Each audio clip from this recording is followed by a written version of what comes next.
Hello everybody, it is me, Sacred G. Today I want to talk about 4 types of women that you should not date.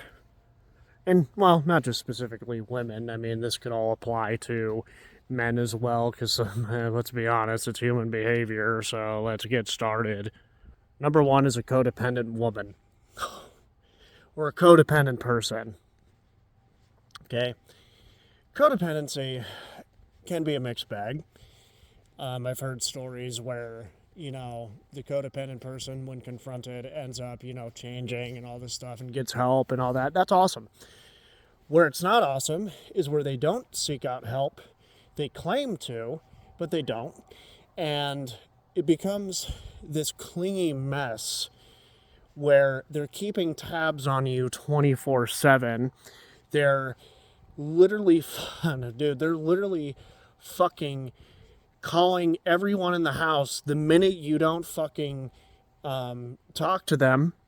You could even be talking to these, codependent people for a whole week, but the minute you miss a phone call, you don't call them back. Everyone in your circle is going to get a phone call. Where's Bob? Where is he? I don't know where he's at. Is he cheating? That's the issue with codependent people for the most part. As I said, there could be positives to it.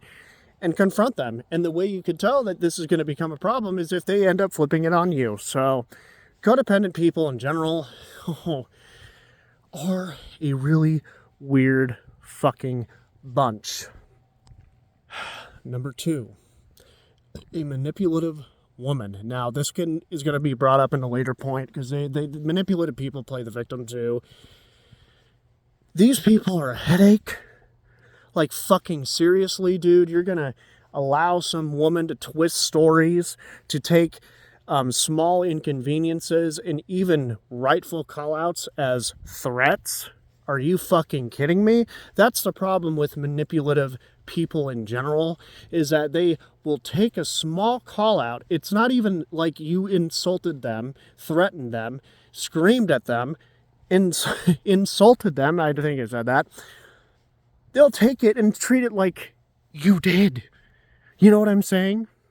I sound crazy. No, that's a joke. But anywho, they'll take that shit and they'll just run with it. They'll spin it into like some fucking bullshit narrative where you apparently are so threatening for simply saying something like, hey, can you stop doing that?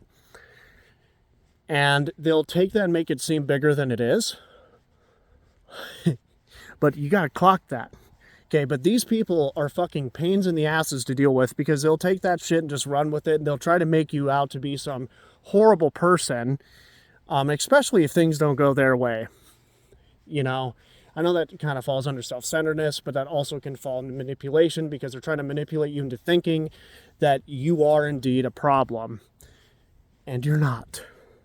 Okay, unless you did scream and yell and were threatening to them, like, legitimately, then you are the problem. But yeah, manipulative people are fucking terrible to date. Don't ever think of getting into a relationship with these people.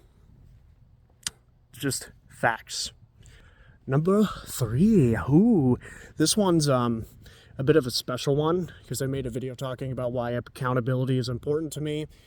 Yeah, someone who cannot take accountability. They could say the most fucking horrible thing to you, and you can sit there for days. They won't say sorry. They won't even apologize. Much like the manipulator, they could twist something and get caught. Because let's be honest, some manipulators are fucking dumb as shit, if not 90% of them. And you could sit there for days on end and then not get any form of accountability. It's not even just the sorry. It's the fact when they come into you and apologize, they're showing that they are accountable. Okay? They're owning up to what they did. It's not that they're saying, oh, I'm sorry, or they're going to you. It's more of they are owning up to their bullshit. But no, people who can't take accountability, ain't gonna happen, bro. Ain't gonna happen. I'm actually dealing with this fucking firsthand right now. So yeah, they will not apologize. And especially if they're the manipulator, because manipulators also don't take accountability. they will fucking run with their false narrative, even though, let's say, hypothetically, they got caught and their little game didn't fucking work. They'll just sit there and they'll just act like, they did nothing wrong. And it's funny, really is, because also the person who can't take accountability, literally after saying that you were threatening, let's say, will fucking try to talk to you like you're all buddy-buddy. Nothing's wrong. Nothing happened. What I did wasn't that bad. Fuck those people.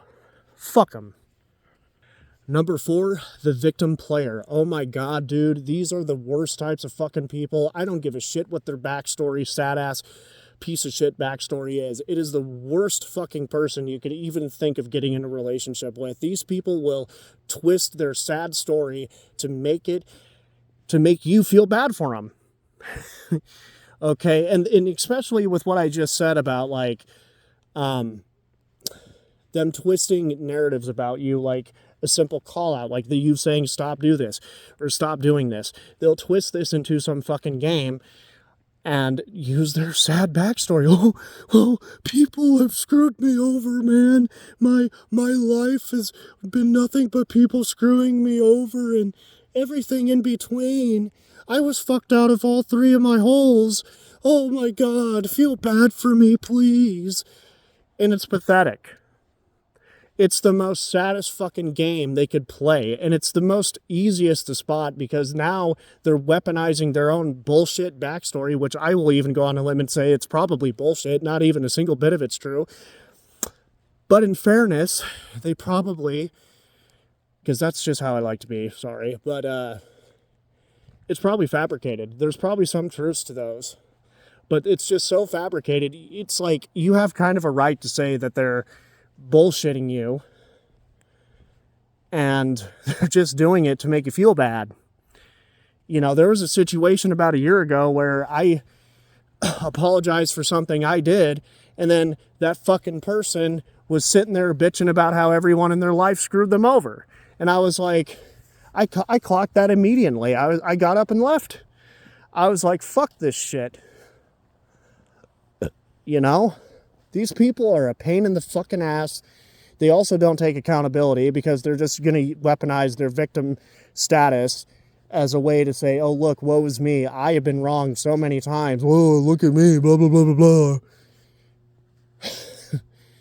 I've just been so wronged. Fuck out of here. You've been wronged because of the fact of your own shit-ass behavior, not because everyone in this world is fucking evil and they just don't like you. You're just an unlikable fucking person. Stop it. These people suck.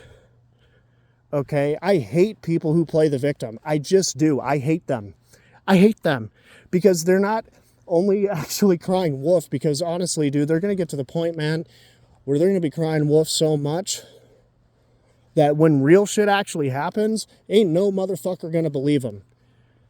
Unless they're the dumbass that sits there and, gets spoon-fed their victimized bullshit, and they're like, oh, yes, okay, I feel bad for you.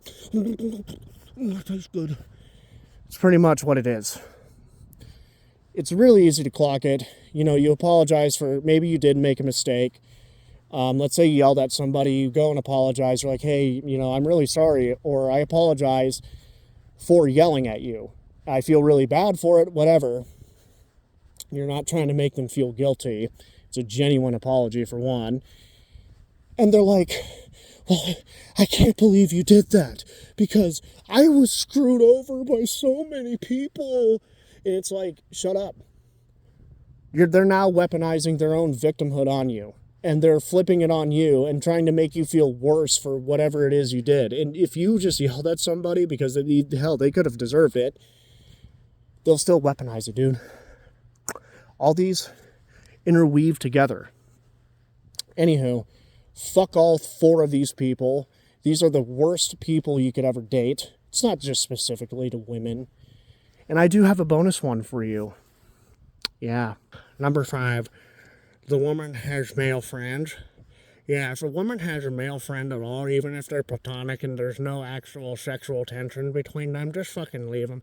I'm just kidding. No, if somebody actually tells you, and this is for women, if someone tells you that, you know, your platonic male friendships are a problem, they're more than likely a fucking incel. Let's be honest. I have seen so many videos by these younger guys around my age, I'm 26, saying shit like, you know, well, if you have a girlfriend, if your girlfriend has like male friends, it's a no-go, bro. It's a no-go.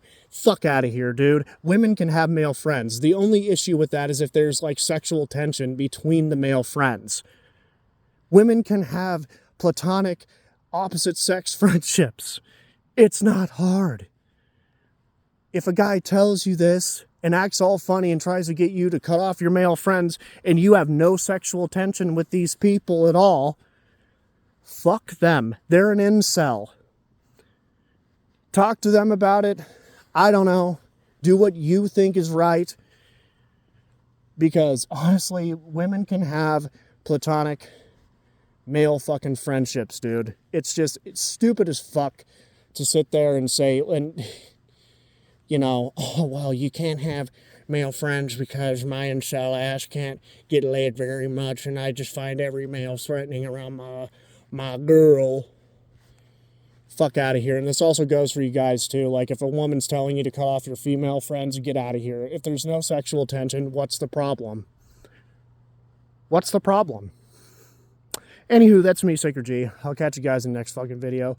Peace the fuck out. Have a good one. And give me some of your guys' signs. Let's add to this. Catch you next one. Peace the fuck out. Goodbye.